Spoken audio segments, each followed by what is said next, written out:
Hi everyone! Kumusta kayong lahat? So last day, nag-post ako ng isang question tungkol sa paano mo malalaman pag nasa tamang tao ka na.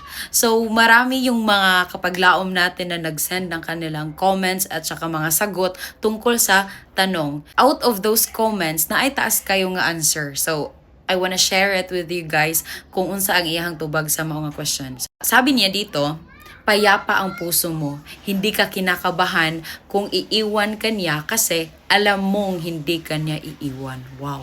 And pangalawa, sabi niya dito, kasama mo siya sa lahat ng season ng buhay mo.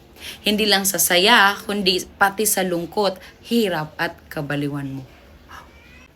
Pangatlo, pinalalago ka niya.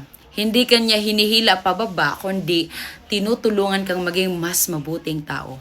Pang-apat, madali ang mga bagay-bagay. Hindi ibig sabihin walang pagsubok, pero kahit may problema, alam niyong kaya niyo dahil magkasama kayo. Wow.